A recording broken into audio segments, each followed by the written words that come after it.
1968 it was one of those years, at least for me, that I knew it was an important year when I was in it. Born to be Wild was the 68 anthem. It's all about the new freedom and there's an element of danger to it. And it was by Steppenwolf, and Steppenwolf was the Herman Hesse novel that everyone was reading. It was great in those days. You could turn on the radio and just hear great music, just at a flick of a dial. The joining of the student with the all-powerful unions changed French society there and then, almost overnight. The country stopped working.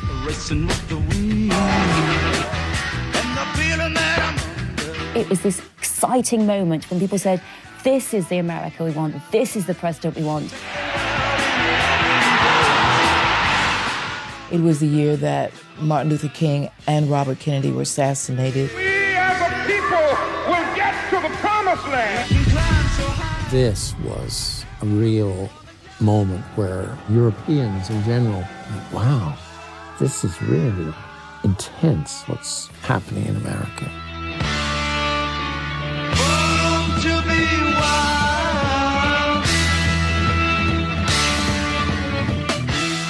Even when you're a young kid, you kind of know this is a pivotal year.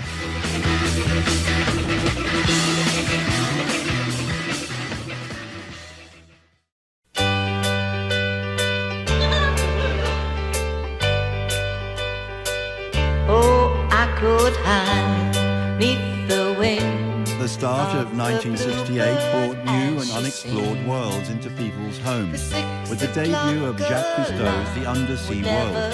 This was a lyrical contrast to how the year would unfold. Today we begin one of our most important assignments, to trace the migrations of various shark species. The Undersea World of Jacques Cousteau was the thing that introduced everyone to this incredible underwater life. This documentary really changed a lot of the ideas about documentaries because we could actually go underneath the water. It felt quite psychedelic. I don't think that was the intention as such, but it felt like it was all part of this incredible decade. You know, a sort of decade of discovery, I suppose. When they weren't under the sea looking at fabulous fish, they were on the yacht and they were drinking wine and eating baguettes. And so you see the beginning of falling in love with French culture. There was an awful lot of red wine being drunk. And best of all, there was Jacques Cousteau's son, Philippe.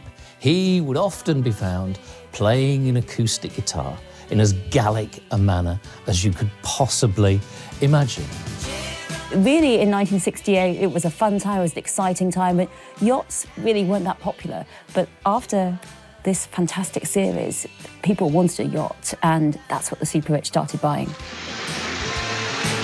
New forms of subversive comedy were also being explored on American television.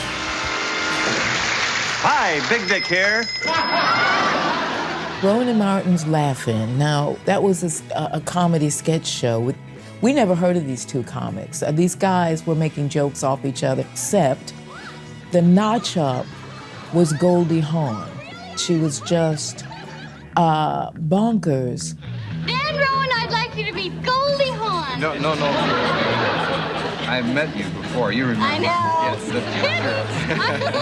I felt, watching it, that the counterculture had started to infect mainstream America. Even Richard Nixon realised the positive aspects of a period. Sock it to me, sock it to me, sock it to me, sock it to me. Sock it to yourself. Sock it to me? Obviously, being Richard Nixon, he wasn't particularly hilarious, but the notion of Richard Nixon saying, sock it to me, was almost unheard of. Open up your eyes, then you realize. January of 1968 also signaled a turning point in the Vietnam War. The Tet Offensive was launched by the Viet Cong to coincide with Tet, which was the Vietnamese New Year. I mean, this goes back for years, for centuries. This is the time when you have an offensive. Americans had no idea. The idea of the Tet Offensive was to put 67,000 troops and not just go for the countryside where they were strong, but attacked provincial capitals and major cities such as Saigon. Now, Saigon, of course, was where the bulk of the American press were stationed. It was the first time that the Vietnamese War had come to the press. It was in our living room at 6:30 and 6 o'clock every evening. We began to see that war was a complicated thing. We started to see that maybe we were the bad guys here. And being an American, that was a weird place to be. The most pivotal moment in the American perception of the Vietnam War came when Walter Cronkite said on CBS, "We're not going to win this war." Walter Cronkite was so revered and trusted and, just this sort of father figure from so many Americans, that to hear this coming from him really rattled everything. Almost overnight, you see perceptions changing. You see people saying, "Bring our boys back home. It's not going to work. We have to get out of these overseas wars."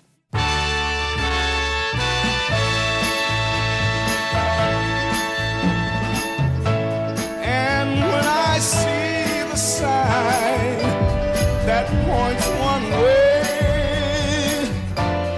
the lot we used to pass by every day. Just walk away, Renee. Walk Away Renee by the Four Tops. It's got the wonderful vocal talents of Levi Stubbs. And you've got this great spirit of the song. It's a kind of haunting, broken-hearted ballad with this very rich production. In many ways, they were groundbreaking. Levi Stubbs was starting to mix bits of Bob Dylan's arc in the way he sang into soul.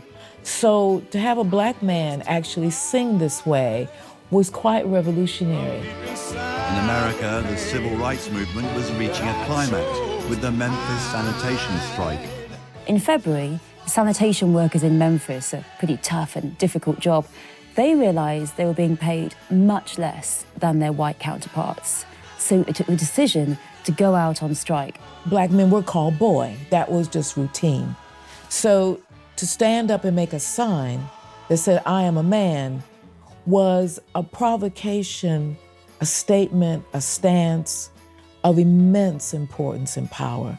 Because then they could have been arrested for civil disorder. If they had gone into jail in Memphis, Tennessee, who knows what would have happened to them? They wouldn't have got any justice, that's for sure. It was all about saying, "I'm a man.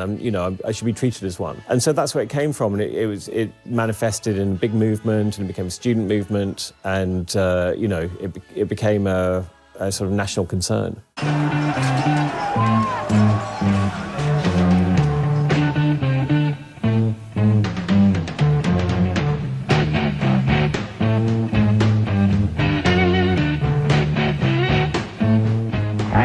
Today, my candidacy for the presidency of the United States. In the spring of 1968, Robert Kennedy entered the race for president, and that was a thrilling moment. Lyndon Johnson had stood down. He said he wasn't going to run. Lyndon, unfortunately, was seen as the old world, but Bobby was young and new, and young people loved him. For me, growing up as a black girl, the Kennedy name had all that magic. JFK had done a lot to help, and Bobby especially, had done a lot to help Martin Luther King. He was really saying extraordinarily clear-eyed, progressive things in that campaign. It was this exciting moment when people said, "This is the America we want, this is the president we want," and he's forward-looking, and it's about rights, and it's also about getting out of the war. Il faut que tu me comprennes. Je suis en train d'essayer quelque chose. Il faut que tu me comprennes à demi-mot. Le Biche, a film by Claude Chabrol, was part of the French New Wave, which also featured Godard and Truffaut. On the surface, it was a film about a lesbian relationship. But in fact, it was meant to represent a lot of the political undertows of what were going on at the time, particularly in France too. It was about power, it was about buying people, and it was about manipulation.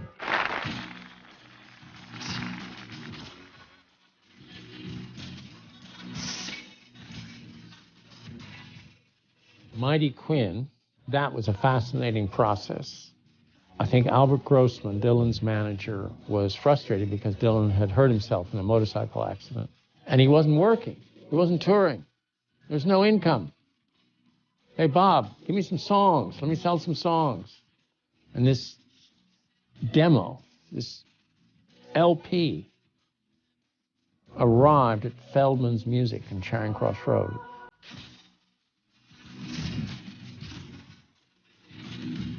Everybody was queuing up to hear the Dylan demo. And out of that demo came Manfred Mann, Mighty Quinn. I mean, there were such great songs. And it was just an amazing thing. You know, and you hadn't heard any new Dylan for so long, and all of a sudden, boom. 22nd of March 1968 were the first rumblings of what would then become very famous May 68 Paris riots. The Paris University of Nanterre, this is in the suburbs, and some very far left groups, they decide to have a meeting, and a lot of students participate in that, and there are two things they're looking at. Number one, it's discrimination in French society, which is rife, and number two, it's also the political bureaucracy that controls the university and its funding. It's felt to be incredibly unfair. And it's a peaceful meeting, it's a discussion meeting, but unfortunately the university authorities cracked down too hard. When they sent the police in to break up these rather cross students, then there was, in response, a demonstration. This took place on the 22nd of March. It became known as the movement of 22nd of March, and it was the beginnings of the student uprisings in Paris.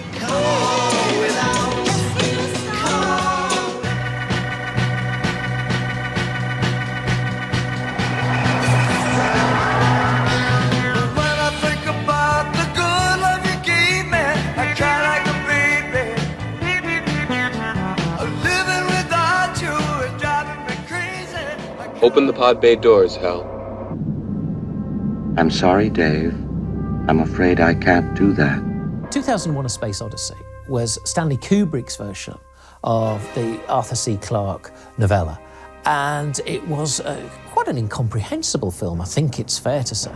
It's such a strange film, and it's such an unusual blockbuster. You know, you've got this three-part film, which is about the birth of man, and then the ascent of man in space, and then this kind of heavenly sequence at the end. It was profound because of the music, the cinematography, and the threat that our machines were becoming bigger than us. Rudi Dutschke had been named public enemy by the Springer press organisation. Outraged students demonstrated in his defence outside the building. This grew into a huge revolt against the German government. Sitting in the morning sun, I'll be sitting. At the start of April, civil rights leader Martin Luther King visited Memphis to lend support to the striking sanitation workers. On April the 3rd, he made his famous "I have been to the mountaintop" speech, which was saying that if I have to die, you know, he said everyone wants longevity in life, but if I have to die because of speaking out, then I know that I've seen a better tomorrow. Really beautiful, powerful speech. Because I've been to the mountaintop, and I've seen the promised land. I may not get there with you, but I want you to know tonight that we as a people will get to the promised land. And on April the 4th, on the walkway outside his room, Martin Luther King was shot by James L. Ray. This was, I think, a real moment where the British and and Europeans in general went, wow, this is really intense, what's happening in America. I had a transistor radio that I carried around all the time, and it came across on the radio that he had been assassinated. You know, it's not possible to describe what it was like. Bobby Kennedy, I had to announce it to a group of black people who had come to hear him speak. He gave them that announcement. I remember the way they sounded when he told them. I have some very sad news for all of you, and that is that Martin Luther King was shot and was killed tonight in Memphis. When Martin Luther King died, unsurprisingly, there were riots in cities across America. And James Brown was booked to play the Boston Garden, and there's a lot of talk about whether he should go on, and he decided that he should, and actually it became a kind of peacekeeping mission. James Brown, sensing the moment, realising that people were watching on television rather than going out rioting, he calmed the situation down. Can't y'all go back down and let's do the show together? We're black. Don't make us all look bad. Let me finish doing the show. Come on the stage. The result of this was that there was less crime in Boston than on a standard Saturday evening. People had actually stayed at home to watch James Brown.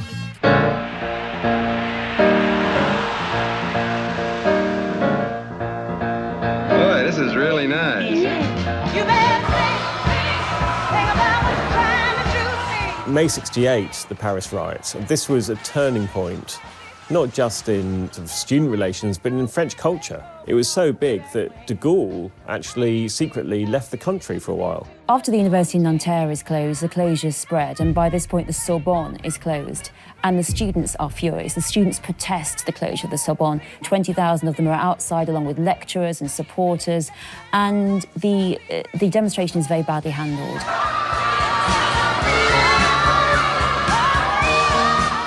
There starts to be a lot of support for the student public opinion, trade unions, other workers, and there is a one-day strike called, a general strike called in support of the students. And on that day, 1 million people marched through Paris in support of the students. The joining of the student with the all-powerful unions changed French society there and then, almost overnight.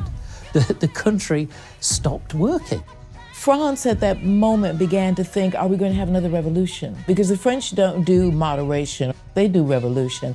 And it really looked like it was about to happen. There was a great iconic picture of a young woman on the shoulders of one of the young protesters. So it gave the whole world the idea that maybe there's going to be another revolution in France, and it really actually began to look like that.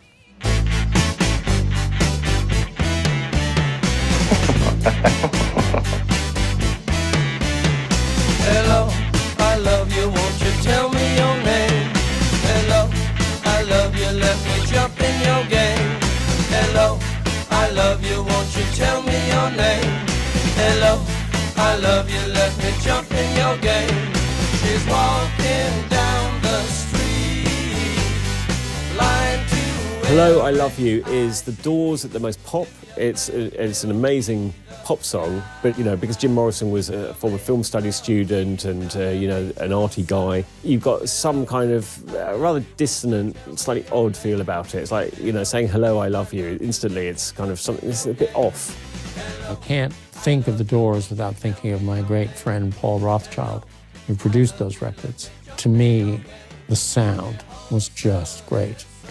Paul did such a great job, and I never got tired of listening to those records. Just something about the combination of that dark edge to Morrison's voice and sort of moodiness of the, you know, Paul just captured that so well.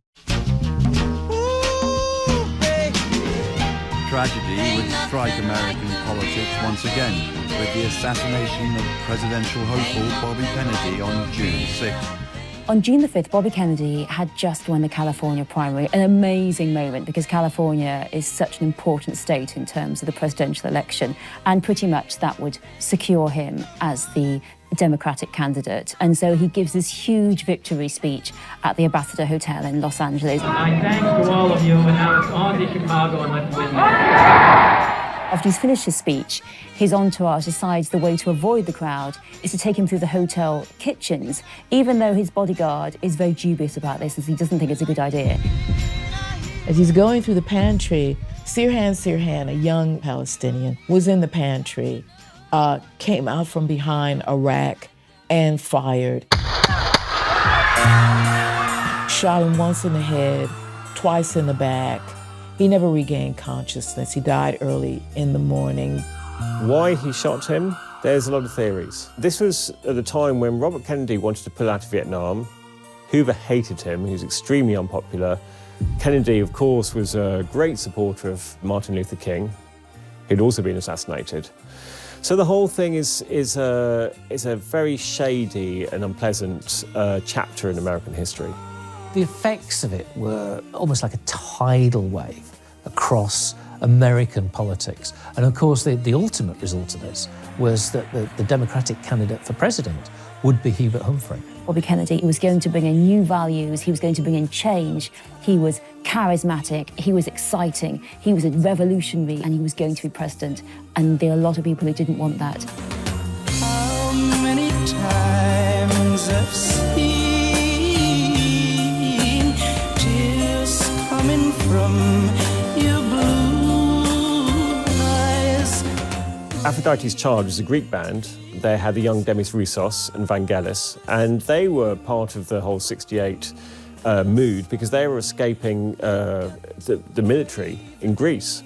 And they travelled to France, they're on their way to England. And because Paris wasn't functioning, they couldn't get visas to go further on to Britain, so they stayed in Paris. In Paris, they recorded this beautiful song, Rain and Tears, and it was heartbreaking. It was lovely, and it stayed at #1 in France for 14 weeks. Those were the days, my friend, we thought they'd never end. We'd sing and dance forever and a day. We'd live the life we'd choose, we'd fight and never Support for Alexander lose, Dubček, for we were first young secretary of the Communist Party, had gathered momentum from the Prague Spring. Dubček's regime, he called it socialism with a human face. But what it really meant was slightly liberalising some of the regime's more extreme policies. He's talking about freedom of the press, he's talking about freedom of speech, the possibility of multiple parties, importance of economic goods, consumerism, and to Moscow, this is rebellion. The Soviet Union get very concerned. They start to move their tanks closer to Czechoslovakia, and they make the Warsaw Pact, in which pretty much they agree that if they start to see anti-communism going on, plurality of government, too much freedom, they will agree together to intervene in that country. Dubček was always loyal to the Soviet Union. He believed that they were friends. He believed that they wouldn't in a million years invade.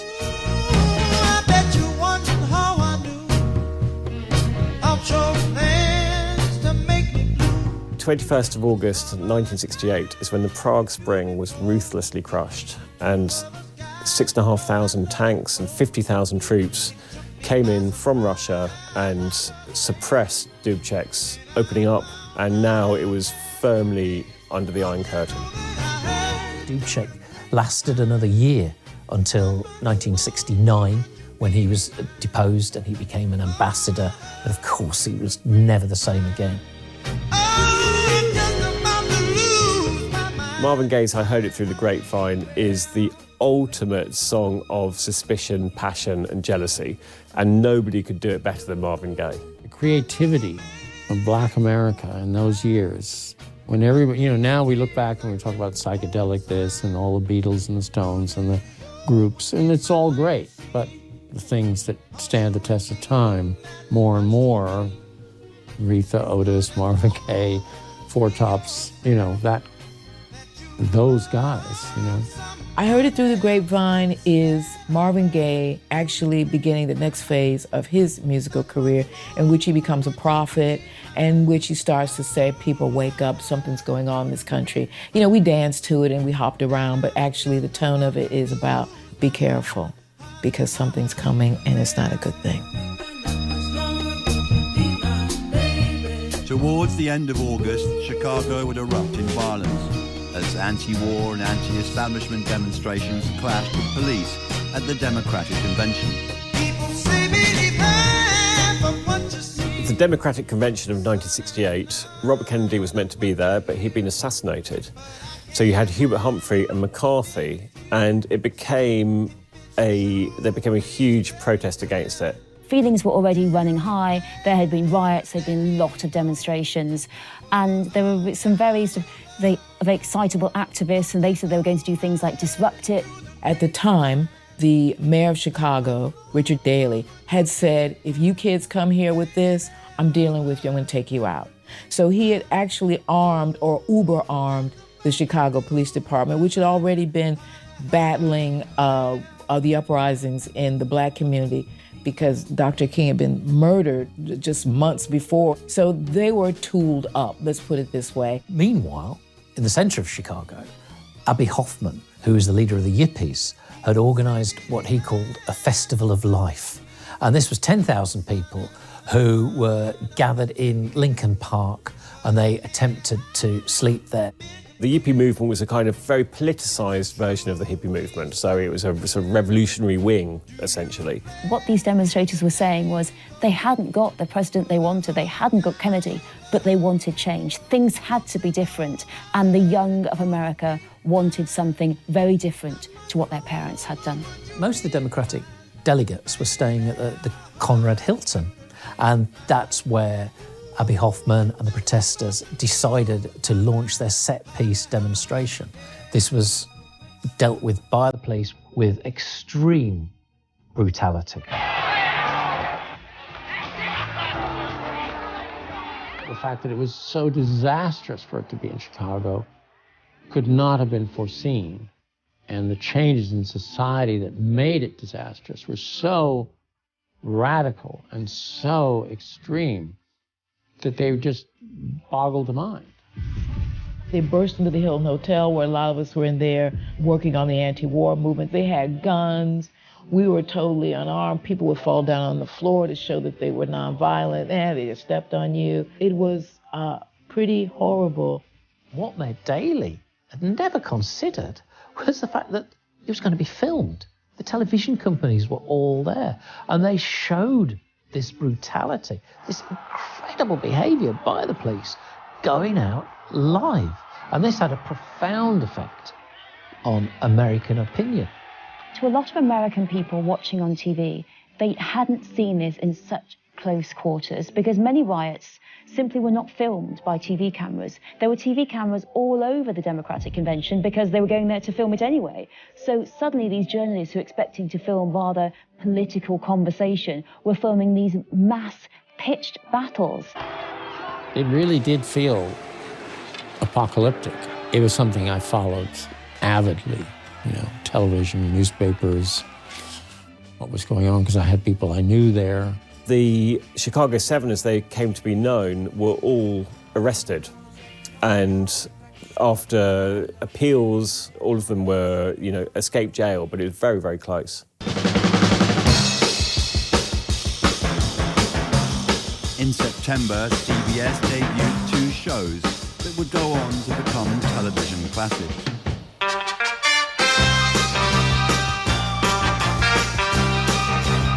Hawaii Five-0 made its debut in September 1968, and this became the longest-running police series in American television history. It's a good fun cop show, but Hawaii Five-0 is all about the music, surely.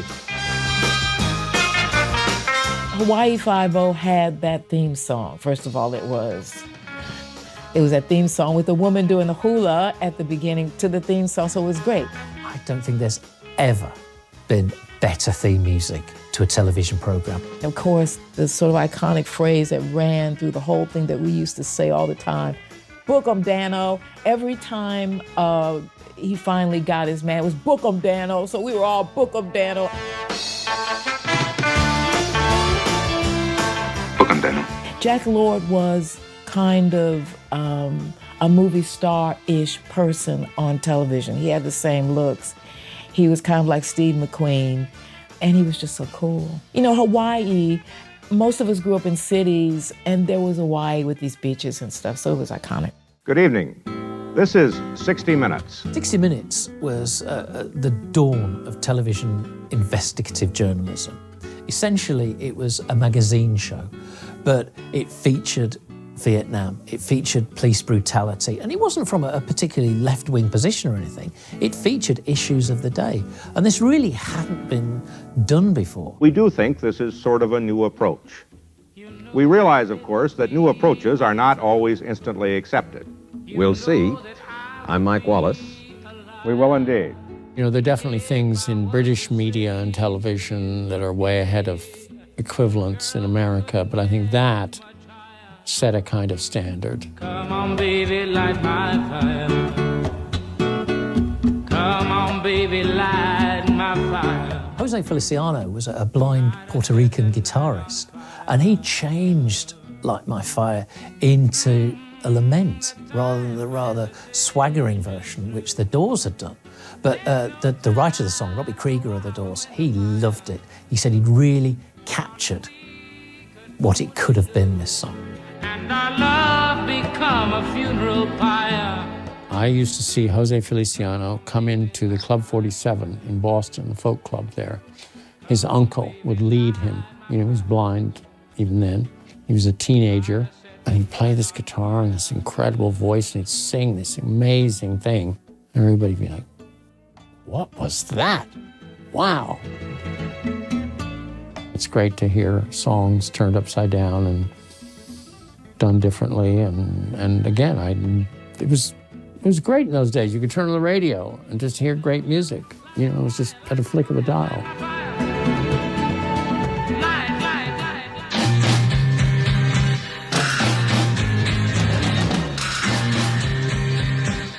Could you hand me a garment?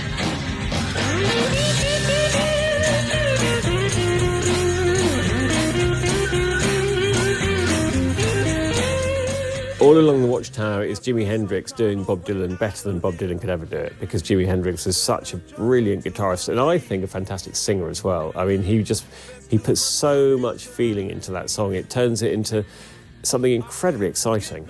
That, I have to say, is even better of a reimagination of a song than Jose Feliciano, Light My Fire. Jimi Hendrix doing All Along the Watchtower. That opening chord on the 12th string, and genius. I think Jimi Hendrix was held in such high esteem by other musicians and other songwriters that people like Dylan were very, very pleased for him to be doing their material. In 1968, the Summer Olympics were held in October in Mexico City. In the 200 metres, Tommie Smith won the gold and John Carlos the bronze. At the medal presentation ceremony, at the very moment these athletes were anointed as being the best in the world, the two Americans turned up bare feet in order to represent the poverty that they saw around them. They wore beads too, and they each wore a glove. And as the medals were being presented, they raised one gloved arm each and scowled. And this was the Black Power salute at the time. It was sensational. It really embodied everything that we young people were feeling in that year. It was an amazing thing to do. It was as strong as Take a Knee is now, but it really made people think a lot. They are immediately chastised for this because the Olympics is meant to be apolitical, that's what they say, and so they're banned from the Olympic Village. They are very strongly criticised for this. Initially, the athletic body didn't get behind them at all and criticised them and felt that this was the wrong thing to do. But when they came back, it was a different matter. They came back as heroes. Tommie Smith and John Carlos, who will be remembered as this, and their careers would forever be dwarfed by this one moment. But many years later, they both said that they had no regrets whatsoever. I think it was Tommie Smith who said that you know, if he wins the race, he's an American, not a black American. If he does something bad, they'd call him a Negro. He said, we're black and we're proud to be black.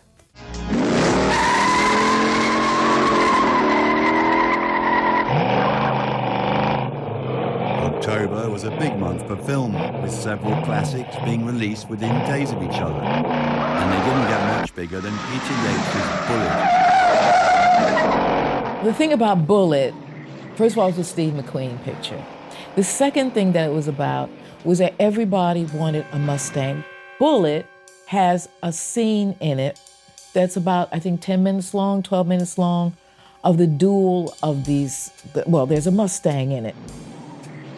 What it'll really be remembered for is the incredible chase scene. And what they did was that they filmed it in streets. Generally, Hollywood movies are filmed on lots and sets, and Bullitt broke that mold. And, you know, you had the famous chase scene, which is actually through the streets of San Francisco. The whole story is about, a cop and all of these things, but the iconic moment is the chase. You're in that car, you're with Steve McQueen, you don't know how this is gonna end. And it is full on, and it's just gears and crashing and motors. And it was just iconic. Iconic boys movie, but I saw it too. You're still afraid. Stop it now, I mean it. They're coming to get you, Barbara. Night of the Living Dead cost $114,000 to make, and it recouped $21 million. So it was a massive success. Night of the Living Dead is the first countercultural horror movie. George A. Romero made it on next to nothing, and it's this film which is about zombies taking over, and the survivors hide out in this farmhouse. Yeah, it looks like about 8 or 10 out there now. There's more than there were. There are a lot out back, too.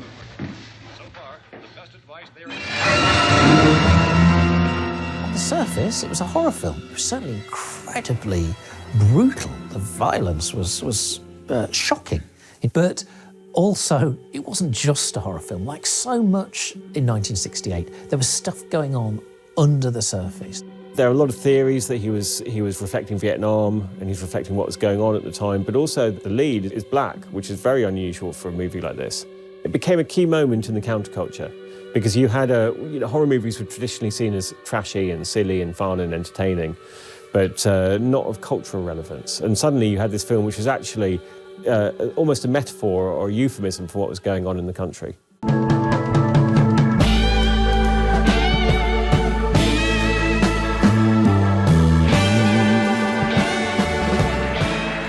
In November of 1968, the American people are suffering what you can definitely say is an identity crisis. They've seen so much police brutality, they've seen riots, they've seen shootings, the shooting of Kennedy, the shooting of Martin Luther King. They are beginning to be increasingly scared about the future. And so there starts to be this great movement towards conservative behavior. Nixon appealed to what he called the silent majority. Now, this is the time of the Vietnam protests, it's the time of the hippie movement, the student movement, this flowering of kind of new consciousness.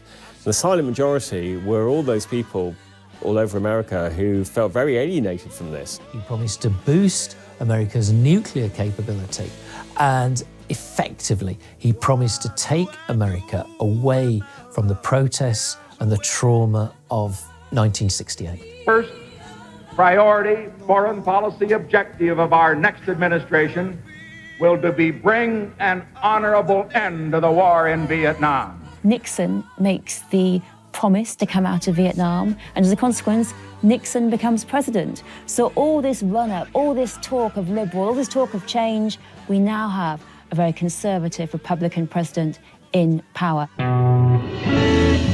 Change would also arrive at another of America's oldest institutions. Yale University, the bastion of American education, didn't admit women. Now, as early as 1966, they had, in fairness to them, tried to reverse that policy. They tried to link with Vassar, the female college, but Vassar were having none of this. So in 1968, both Yale and Vassar, totally separately, agreed to take the other sex into their college.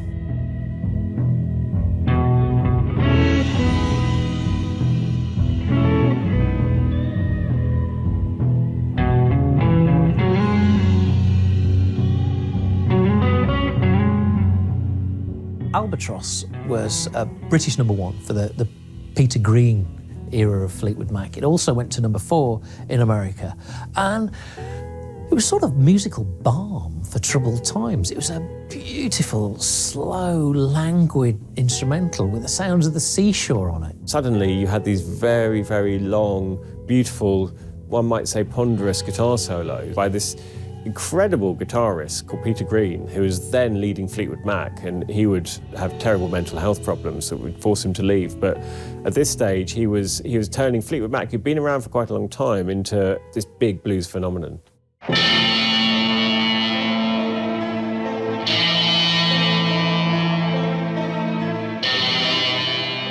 Once Upon a Time in the West is a great film. This is Henry Fonda as the star of this movie.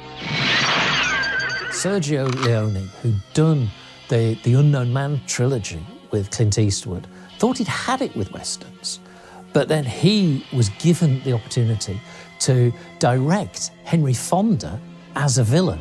So he took his chance, did it, and the results were absolutely brilliant. It had a kind of very, very elegant feel, and it changed Westerns. It was almost like an existentialist Western. It was a landmark in every way. And the theme song was epic.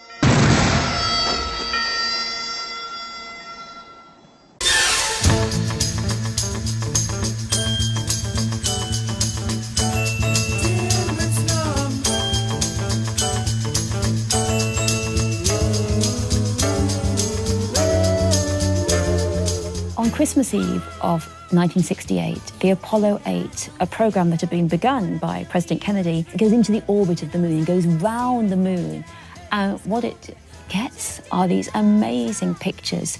The Earth from here is a grand oasis of the big vastness of space. We've never seen Earth like this before. So it was a breakthrough, not just in exploration of the moon, and, you know, of course it wouldn't be long before man would land on the moon, but also of actually seeing our Earth from space. Right, you're all looking at yourselves as seen from 180,000 miles out in space. The crew actually read some Genesis while they're up there in the shuttle. Very interesting moment. On one hand, it is the ultimate representation of American power. They have sent men round the moon taking photos, but also it shows us how teeny tiny Earth is, how it's a small place it is. And so on one hand, we're the greatest and the smallest in the universe. After such a year of turmoil, I think it's quite significant that Time magazine had as its Men of the Year the three-man crew of Apollo 8. These were incredibly brave men.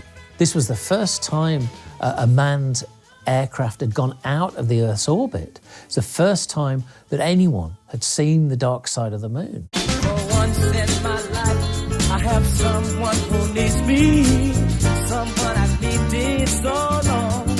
Once in my life, it just makes you love Stevie Wonder, really. It's just so happy, and there's something about Stevie Wonder that just lifts you up, and For Once in My Life is a great example of that. This is I call it his Broadway song. Gene Kelly could have sang this song, and that's the genius of it, because Stevie does it, and he does it magnificently. For Once in My Life is a very optimistic way to close 1968. It was full of light, full of joy. And like Apollo 8, it showed that 1968 need not end with the despair and disappointment of violence that had characterised the year. I know won't desert me. I'm not alone.